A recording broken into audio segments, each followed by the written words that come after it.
në rastin e amnistisë, politika nuk ja le më në dorë agentit tatimor dhe e fal tërësisht. Kurse në këtë rastin tjetër kemi bëjmë shumë me pjesën e monitorimit dhe kontrollit të punës që bën si administrata tatimore dhe biznesi. Kështu që për këtë do ngjan shumë me një përshkallëzim të tatim fitimit. Për këtë do isha shumë herë më pak në vërejtje se sa për pjesën e parë. Dhe të mos harrojmë që nëse ky nuk është amnistia e parë, se kemi prapë zgjedhje, mbas një viti e gjysmë kemi zgjedhjet bashkiake, mund të kemi falje detyrime vendore prapë. Mbas 3 vitesh kemi zgjedhje përsëri të përgjithshme. E kuptoj.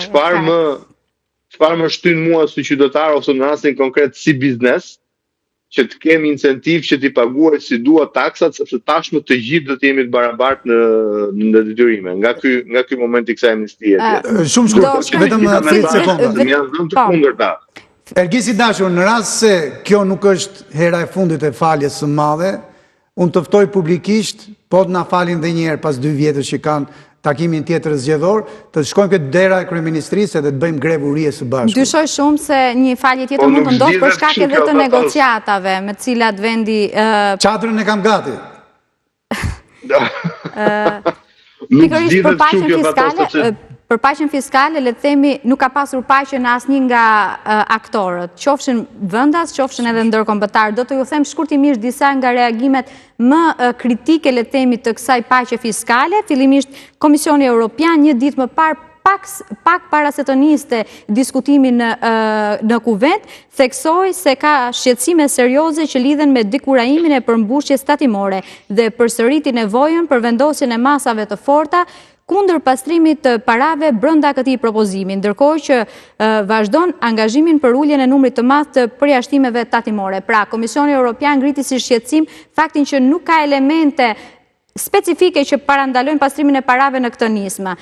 Po ashtu, para se të niste diskutimin në kuvent, Dhoma Amerikane e Tregtisë ngriti shqetësimin për marrëveshjen e paqes fiskale, duke ngritur 6 shqetësime kryesore: rrezik të lartë për cënim të konkurrencës së ndershme, mundësi reale për legalizimin e kapitalit me origjinë të dyfisht, uljen e cilësisë së administrimit tatimor, pasoja serioze ekonomike dhe fiskale, probleme ligjore dhe cënim të parimeve themelore të taksimit, mungesë transparence dhe konsultimi publik. Po në të njëjtën linjë kanë qenë edhe kritika që kanë ngritur më herët Fondi Monetar Ndërkombëtar.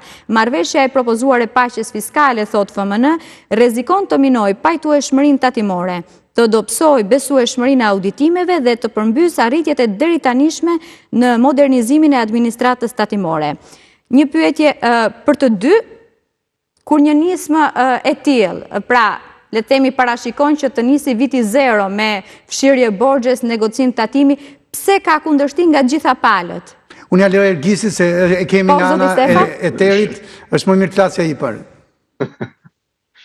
Shiko, në parim institucionet ndërkombëtare janë për rregull dhe vazhdueshmëri fiskale. Pra, një vazhdimësi e rregullave të lojës që është e barabartë për gjithë. Dhe po të shikoni mesazhin të gjithë ato që ju përmendët, sidomos FMN-ja dhe Bashkimi Evropian, mesazhi është pikërisht ky, që rregullat e lojës mbajeni strikte për të gjithë dhe forconi kapacitetet e administratës tatimore. Pra, nuk mundet ti të justifikosh me politika të këtilla në një farë mënyre pa zotësinë tënde për të mbledhur apo që do të mbledhësh në të ardhmen detyrimet që në fakt si duhet i kishe mbledhur me kohë. Dhe ky është shqetësimi themeltar.